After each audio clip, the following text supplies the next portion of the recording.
Welcome to Take Command, a Dale Carnegie podcast, the show where we seek to uncover what leadership means in today's world.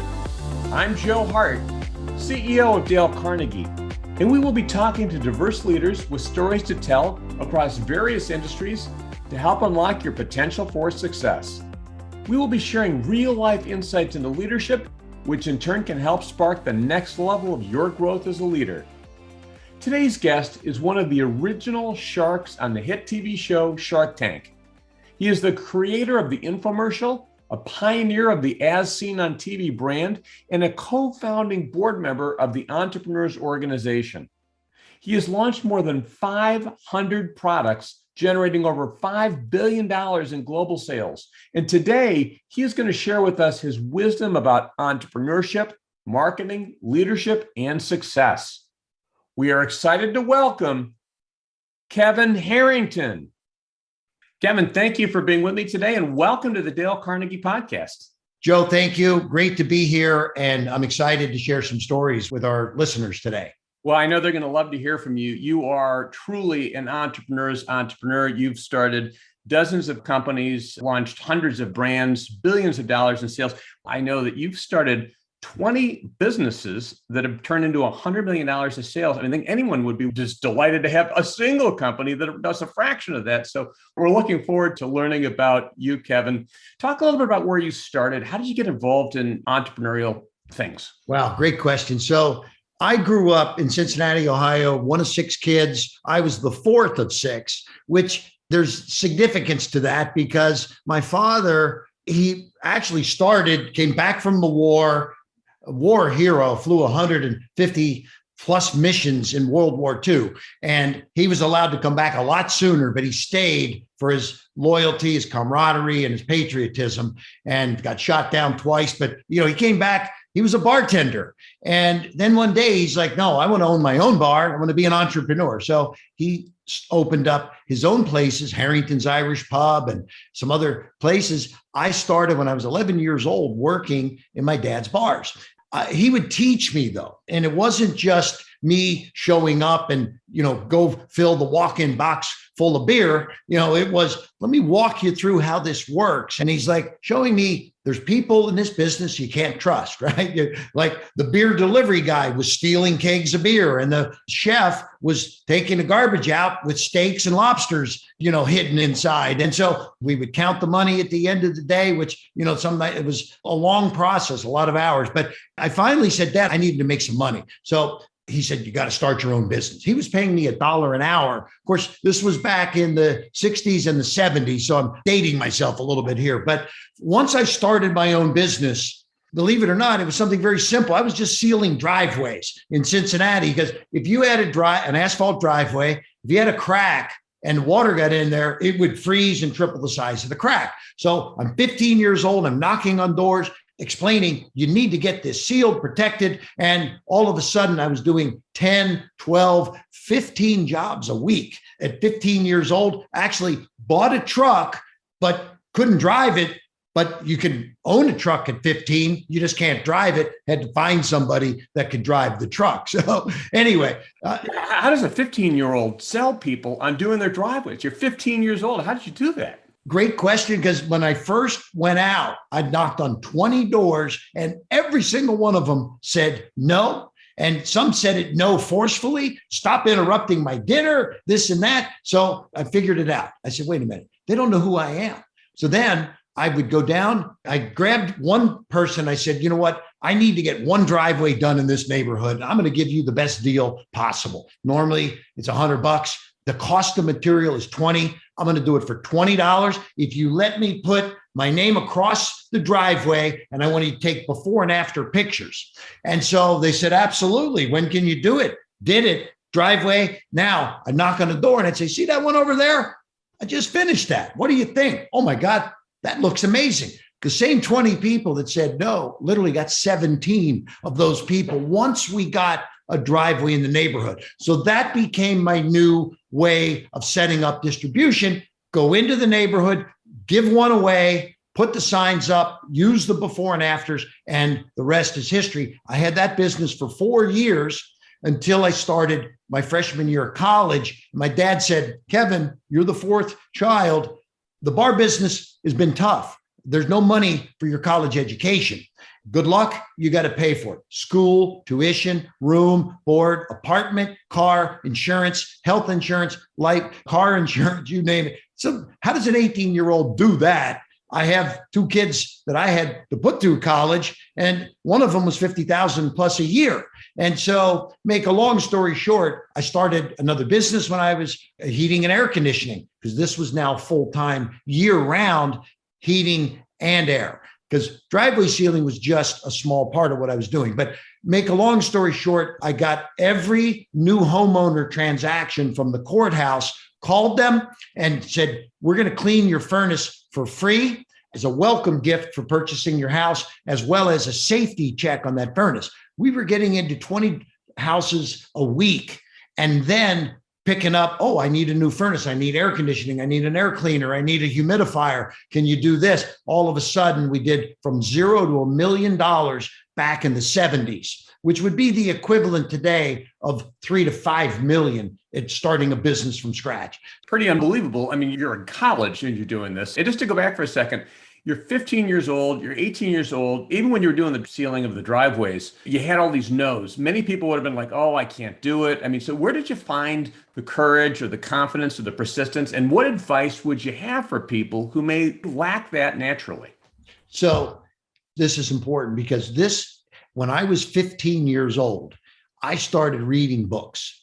And I'm telling you, this is why I'm here right now on the Dale Carnegie podcast, because I read Dale Carnegie's Win Friends and Influence People. Same thing with Zig Ziglar and a few others, but I was very interested in self-help. And when I would read these books, I would get motivated and I would learn. I read the Dale Carnegie books and used the principles in my life. I have two kids. When my children were teenagers, I put them through the Dale Carnegie course, because I realized what a change it had been for me. And I just read the books. I didn't actually go through the Dale Carnegie program. I was kind of self-motivated, self-starter, and felt lucky like that. But my kids needed that push.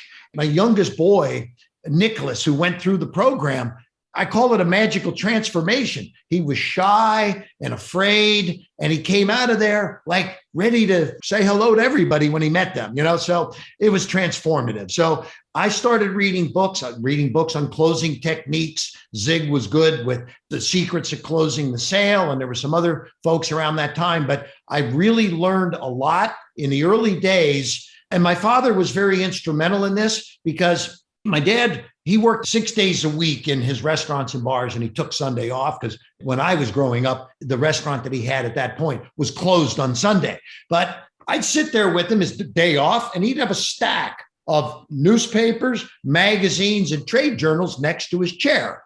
And I'm like, Dad, it's your day off. What are you doing? He's like, I work all week long. I now need to keep up with what's happening in all the industries that I'm dealing with. We're in the restaurant industry, the food industry, and we entertain, and I need to be on top of it. And he's reading not just restaurant news, but Wall Street Journal. And what is he telling me to do? The same thing. So I started reading.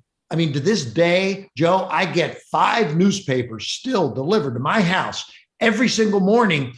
When I'm not traveling, I read them all. The bottom line is I realized that I didn't have all the answers. I needed to get some help. And I went and started reading. And just to finish the next couple of steps, heating and air conditioning was a great business for college, but it was too labor oriented. I was never going to be outside of the Cincinnati area where I grew up, because, I wasn't installing furnaces in California with a home office in Cincinnati. So I realized I'm going to sell it, get out of the business. And I did. I sold the company to one of my employees. And then I said, where do I go from here? I started selling businesses as a business broker, because I had a little bit of capital, and now I was watching these different businesses that were selling. So I met with a business broker. He had 200 business listings for sale. He had the books and records. He had the leases, all the percentages, the cost of food, if it's a restaurant, the employee cost. You could see really some of the mistakes a lot of these entrepreneurs were making by looking at their numbers and their books. And so I'm sitting there. I just sold my heating and air business. This broker is showing me all these businesses. And I said, that's what I want to do. I became a business broker, giving me access to really cutting edge information on business startups, business failures, all of these good things. And this was in the 80s now. And so here I was selling pizza parlors, delicatessens, flower shops, hundreds of businesses, having a good time. And I bought a house and I was doing well, and I ordered cable television. And this is now 1982. This is 40 years ago. I'm sitting watching cable TV, just came on my television, right? And I'll never forget, it was 30 channels. Prior to that, I don't know, Joe, how old you are, if you remember. Do you remember TV before cable? I do. The three main channels, a couple of UHF. Yeah. Exactly, right? When cable hit, I had 24 hours of sports, ESPN, music, MTV, news, CNN. I get to the last channel, channel 30, and nothing's on. Just these colored bars were on the screen. So I called the cable company and I said, I'm not going to be a complainer. I said, but I'm getting these cable channels, but I'm only getting 29. And let me tell you that I love the 29 channels, but there's nothing on the last channel. What's happening? And they said, that channel is a brand new channel. It's called Discovery. It's only an 18-hour-a-day channel because they don't have enough money for 24 hours. And that's when the light bulb went off. What can I put in that block of time? So, had you had any experience with TV or media? Because I know what we're going to talk about is how you really invented the infomercial. And I love the story about the Ginsu knives, but you're looking at this. I mean, did you have any experience, or nothing. Was it just the I idea? had never shot, never held a video camera, never shot a video show or TV, nothing. But I was an entrepreneur and I realized I got to tell you the story, because I used to travel to, I'm selling businesses and I'm selling home and garden stores. I'm at the home and garden show, and was in Philadelphia, and I'm watching a guy with a knife in his hand cut through a Coca-Cola can, through a muffler, through a pair of sneakers, hit a rope that was like this thick. He's going right through the rope. And I'm like, what is this guy doing? Okay, well, he said, it's the Ginsu knife, he said. And he said, it's 1995, but for the first 5 people, I'm going to give you a second one absolutely free. But wait, there's a lot more. 6 free steak knives, a bread knife, a paring knife. Boom, he gave you 20 knives for $20. And so, everybody that I saw standing there just about went up, including me, bought the Ginsu knife set. And it didn't hit me yet, but I'm sitting there as I'm paying for my knives. He's grabbing people and he's doing it all again. I'm watching him. But you know what was amazing, Joe? Every single word that came out of his mouth the second time was exactly the same as the first time. I listened to him the third time. It was like clockwork. Boom, boom, boom. I said, this guy's been doing this a long time. He got on break and I went and talked to him, and I found out his name was Arnold Morris. He'd been doing it for 30 years and he'd been going from show to show, the same pitch. And I said, Arnold, do you ever get tired of doing this? He said, kid, he said, this isn't glamorous. He said, I make a lot of money, but I'm 6 days here in Philadelphia. Next week, I'm at the Iowa State Fair. I won't see my family for 2 weeks, but I'm on the road 40 weeks a year. And I said, Arnold, I've got the idea. I'm going to film this once. I'm going to take it to Discovery. He said, what's Discovery? I said, it's a new channel on cable. 6 hours of downtime. He says, I don't watch TV, whatever you want to do. We shook hands, bang. And that was it. We shot the Ginsu. Arnold went on to become one of the most famous guys in this industry, because not only did he create and have the greatest knife pitch with the Ginsu, et cetera, but he then said, by the way, Kevin, at the show, there was Billy Mays. There was all these other people did you meet any of them? And I said, no. He said, I'm going to bring them on. Let's cut a deal. You give me a commission if you do business with any of my friends. And we did. And Arnold made a fortune.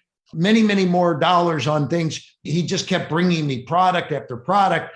And God bless him, literally the week that Arnold passed away a few years ago, his wife called and said, Arnold has one last thing he needs to tell you, Kevin. And I knew he had a stroke and he was not great, but he got on the phone, couldn't talk great, but he's like, Kevin, he said, I found one more deal for you, buddy. He's like, I've got your next home run. I mean, here's a guy literally hours later passing away almost. And it was just very heartfelt. But here's a man, the best at what he did, but also we maintained an unbelievable relationship throughout all the years. And this was my entrance into the pitch world. Okay. So Billy Mays and Arnold Morris and Jack LaLanne. And then we met Tony Little, the fitness guy. And of course we did George Foreman and many of these great projects we had a lot of fun with. But that was the early days, tying up that downtime. We then went to Europe and got downtime in Europe, Saudi Arabia, and all the Middle East, Latin America, Asia. We became a global company. I owned As Seen on TV Inc. and AsSeenOnTV.com. We ended up public and had a good run in the public markets also. Yeah, it's almost one of these, the rest is history, so to speak. I mean, you had that first win and then it grew from there. And I think probably everyone is familiar with As Seen on TV and all the different, types of things you're talking about. I'm wondering, it almost sounds like it's a straight line of success. And yet we know, and as being a serial entrepreneur, that it's not always a straight line, right? So yeah, especially for people who are thinking about starting businesses or people who are challenged at different points in their lives or their careers, talk about some of the challenges that you faced along the way and how did you overcome those challenges? Yeah, great question, Joe. I mean, business, yes, went like this, but there were definitely times when it went like that. And because in my world, we would launch a product and it had its life cycle. Some were very short, others were longer. Ginsu was the number of years. But the reality is, we also ran into challenges in the business. So for example, manufacturing, we wanted a good price and I was a good marketer and I could sell, but I wasn't in the factory when they were making these goods. We would hire someone for quality control. They do a QC on it, quality control as it left the factory. But we had a product that was running 30% defective, meaning it's something we didn't pick up. Unfortunately, at the factory, they shipped us the products. We shipped it out and we didn't know they didn't work until the people got them and called and told us. And we started getting a lot of phone calls. Well, the factories, they're not going to stand behind it if they're in China. In one fell swoop, you can lose a couple $1 million, right? I also had a situation one day where the merchant processor, which is processing my credit cards, right? They decided that they needed a reserve. And before I got my merchant account, I gave them $500,000 cash into a reserve account to hold against returns and chargebacks, right? Well, one day they said, your business has grown too fast and too unbelievable. We're going to grab 2 million out of your account today. And they did. And that was my working capital. Okay. So if you had 2 million less in your business, I had like 2.2 million in the bank at the time, and they grabbed 2 million. They're like, well, we're going to leave you a little to operate the business, right? But I'm spending $1 million a week on media. I got payroll. I've got inventory. Literally almost out of business overnight. So these are challenges that I faced over the years and dealt with them accordingly. But the reality is the successes we were having, fortunately, were able to weather the storm of some of these problems and failures. So we survived it, but it was not without a lot of challenges. What advice would you have for people who are facing those kinds of challenges? You could have been furious. You could have yelled at people. You could have, been up all night, stressed out of your mind. So what advice do you have for people who are facing these just really challenging situations in their business or their lives? So I start by saying, I recommend that people do something that I didn't do when I first started. When I first started, I didn't want to pay, and we were a startup, so we didn't have a lot of capital. I only had 25,000 when I started the business. So how am I going to go hire people at huge salaries? My accountant said, you need a CFO that's probably makes $150,000 a year. I'm like, I'm not pulling a salary. I'm not going to pay a CFO $150,000. And so, well, you're going to get what you pay for. So I found a CFO at $80,000 that cost me millions. Okay. So I'm telling you that now I hired the best of the best. I call it creating an amazing dream team. And in the old days, I didn't want anyone smarter than me at the table because I thought I was intimidated. No, you need people smarter than you. They work for you. You own the business. You're smart by hiring smart people. So don't be afraid to pay people good money because, and this is the mistake I made, Joe, was that I said to myself, I can't afford $150,000. No, guess what? You have to pay to where you're going to go. In other words, I said to my accountant, day one, do I need this guy? And they said, no, but in month 6, when you're doing, 10 million a month in sales, you're going to need this guy. And if you have the wrong guy, it's going to cost you money. I said, well, when I get there, I'll do that. Well, guess what? When I got there, it was too late. My guy had already made all the mistakes. He was a total disaster, my first CFO. And now I learned the hard way. Get the dream team, build around you with experts. And in today's world, that means we need digital experts. In today's marketing, we don't use TV hardly at all. We used to. Remember, I sold all those assets. I sold all my assets about 10 years ago in the as seen on TV space because I saw that things were moving towards digital.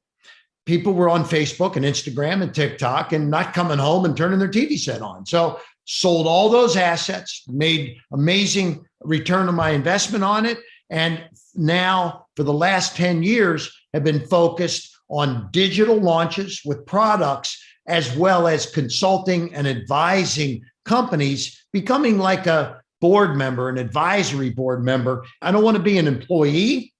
In fact, I'm not the CEO of anything anymore. I want to be able to advise and give wisdom in building businesses, raising capital, and I still invest money also. But that was a little transition that I went through. It's a great piece of advice, just going back even to what you're saying about the talent, right? Because Right. ultimately, everything comes down to the talent, the team that we can build. I mean, this is a good kind of segue to a conversation about leadership, because it's not just the sales success that you had. It's not just the idea or the innovation or the creativity. It's the leadership. It's the working with people. It's having a vision and so forth. How would you define leadership, Kevin? What does leadership mean to you? And what advice do you have for people who aspire to be stronger leaders? I have maybe a different way of leadership than others. I like to find self-starters. I like to find people that I can empower, because if I have to oversee, it's not my style. I want to bring people on that I can give them their defined role and then let them go build it. Let them go make it happen. So, my son, I had to teach him and I had to bring him through a boot camp in the first. And when he graduated from Penn State, came down to St. Pete. He worked in various aspects of our business. He worked in the product development side. He worked in the media side. He worked in the production side. He worked in the legal side. So I had him working in all aspects of the business so that he could understand it. And then I put him out on his own, running his own business underneath me with a P&L that he had to focus on. So I basically give the education, but then I want, go start it, go do it, and I'll stay in the loop. You've got access to me when you need me, but don't be afraid to make mistakes. I'm okay with mistakes along the way. In fact, a gentleman, another one that I did a lot of reading on, Winston Churchill, one of his famous lines, that success is being able to go from failure to failure without the loss of enthusiasm. Okay, so I taught my son that. And I said, you're not going to be successful every time. The very first project that I assigned to him, he spent months on it, and it was a miserable failure. And he was so torn apart and just taken aback. And he's like, Dad, I don't understand. We put hundreds of thousands into this. I spent months of my life and it failed. What's your opinion? I said, look, we don't run right away. We try to tweak it and see if we can make it work. But after we can't, we walk. we have to. We got to go on to the next one because not everything is going to be successful. And like you said at the very beginning, we've had 20 of them that did over 100 million because we focus on the winners. And that's the key. So get rid of the losers. I say fail fast, fail cheap, focus on the winners, and understand that you're going to have plenty of failures, but don't lose your enthusiasm over it. Okay. I really love that. That's a great way to look at it, failure to failure, but not losing your enthusiasm because of the coaching that you gave. I mean, part of the role of the leader is to coach and set the culture and set the vision and to give people the confidence, right, to make sure that they're willing to take the chances. I'm sure your son, after that experience, learned an enormous amount and then was able to really capitalize it. You'd made that investment more or less, right?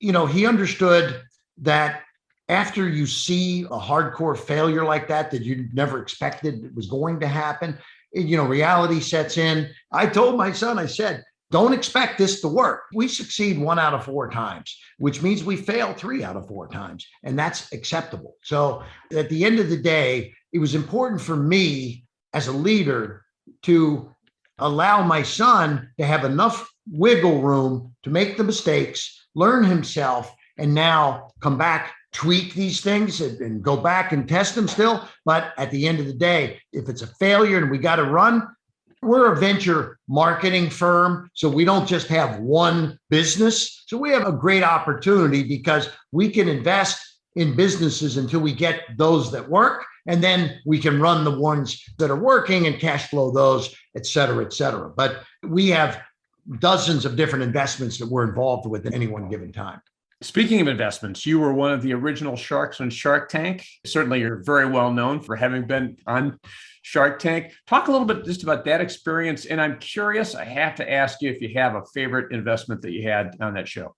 Oh, yeah. So I got the phone call from Mark Burnett. It was like, probably about 13, 14 years ago. And he wouldn't tell me over the phone. He said, I'm doing a new show. Can't tell you about it till you come out and see me, but I want you to come meet me. And I'll tell you all about it. It's called Shark Tank. And that's when my wife said, well, I know why he's not going to tell you about it. Think of all the crazy things he does to those people on Survivor.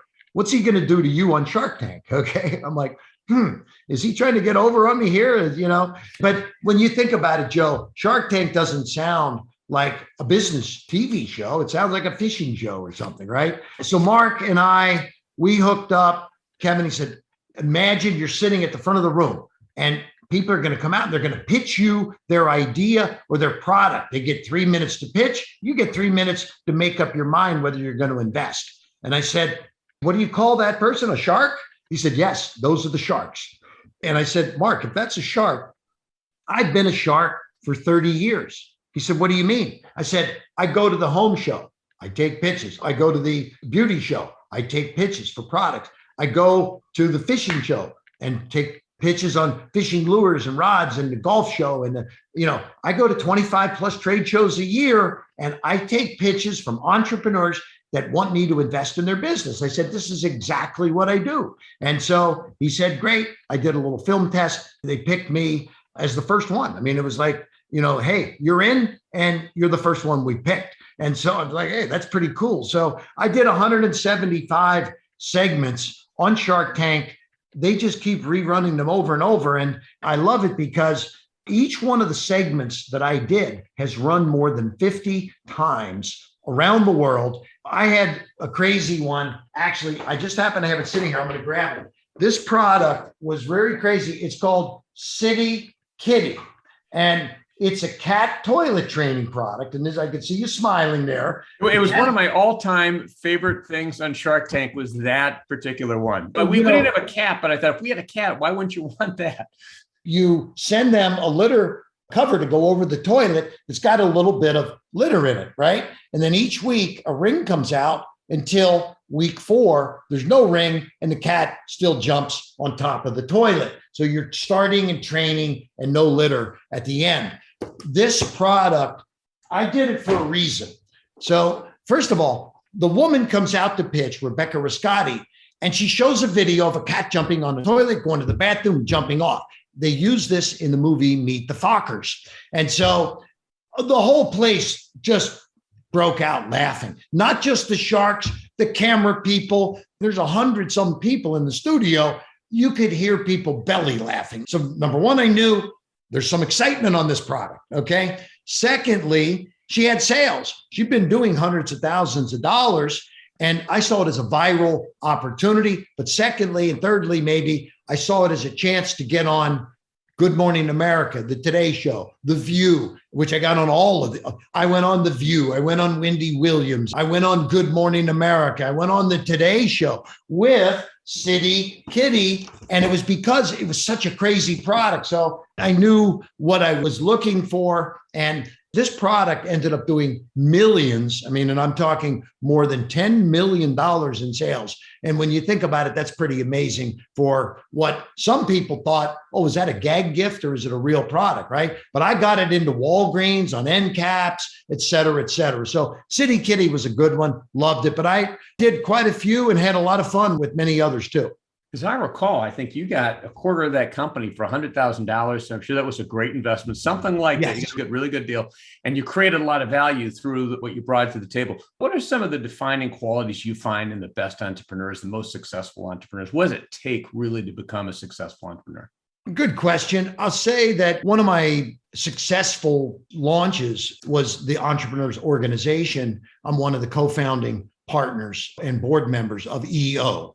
And myself and a couple of us back in 1987 started EO. It was actually called YEO in the beginning and then changed. As we got older, we're like, we're not young anymore. We got to change it to EO. Okay. By the way, I have to interrupt for 1 second. I was in YEO for years and I was delighted you changed it to EO because I was no longer young either. So yeah, I mean, I'm in my 60s now, so I'm not a young entrepreneur anymore. But when we started EO, it was because I had made mistakes. I talked about, having problems with products and quality. And Michael Dell was involved in EO also in the beginning. And Michael Dell was shipping computers out of his dorm room in Austin, Texas, I think. And so we said, let's have an organization where we can help each other. But the reality is this, is I started to see similar kinds of traits in entrepreneurs. And I think if I partner with somebody and I invest in entrepreneurs, I like to see self-starters. I mentioned it earlier. My leadership philosophy is empowering and giving leaders a lot of rope to go lead their pack and their tribe. And so in the early days, I said, I know there's certain things that I'm going to be looking for here, but I don't want to micromanage. I want entrepreneurs and partners. If I'm going to invest in someone on Shark Tank, I can give them the money, but I don't want them calling me every day and asking, what do I do next? I want them to be able to take it and run with it. So I think that's important, but I fill it out. I say to the entrepreneur, do you have a business plan? Let's put one together. Because in the old days, I always thought, well, I don't need a plan. I know what I'm doing, right? But no, you need to empower others around you to also buy into what you're doing, right? I mean, if you're just all by yourself, and do you need a plan? You should have one anyway, but you know what you're doing. But if you've got a team, you need to explain it to them. Everyone needs to buy into the plan. And now let's execute the plan. So that's important. And again, having self-starters that can execute on their own as much as possible is key for what I look for. Awesome. Well, thank you so much. Great interview, Kevin. Any closing pieces of advice for our audience? I think we've talked about quite a few very powerful things. I guess some people are out there and they maybe are on the fence of wanting to be an entrepreneur. And I have a little philosophy, and it's another gentleman that I got a lot of value out of when I was a young entrepreneur. And this was a gentleman by the name of Paul J. Myers that said, whatever you vividly imagine, ardently desire, sincerely believe, and enthusiastically act upon must inevitably come to pass. And I believe that if you have a vision, you focus on it, you believe in it, and now following these steps, you must enthusiastically act upon it, because this is where a lot of people fall short. They want to be successful. They want to be an entrepreneur. So they believe in it. They can see it. They can dream it. They can believe it, but they don't No, they have to follow that enthusiastically acting upon it state. You need to go raise money. You need to go get your dream team. You need to go do all the things to get commerce happening. And that's, for me, I see people all the time. They come up to me and they say, Kevin, oh, thanks for inspiring me. I had this idea for 5 years and I just sat on it. And finally, I got motivated to say, now is the time. You motivated me. So that's what I say is so many people that have sat on the sidelines, it's now time to go do it. If you're ready, you think you're ready, you are, go do it. But don't be afraid to put a mentor along with you. And that's what I've been doing for many years, is helping and mentoring many entrepreneurs.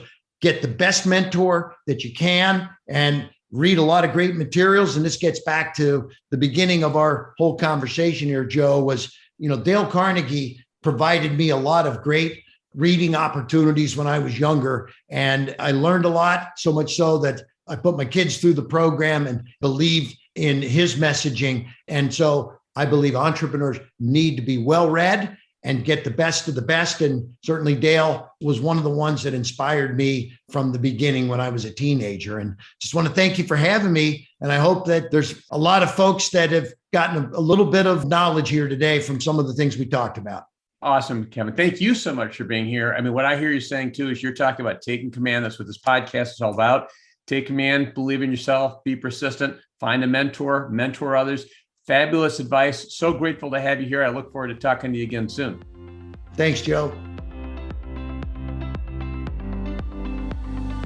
I hope you enjoyed this edition of Take Command, a Dale Carnegie podcast. Check out our resources page at www.dalecarnegie.com for more research, insight, and tools that will support your success in taking command of your leadership potential.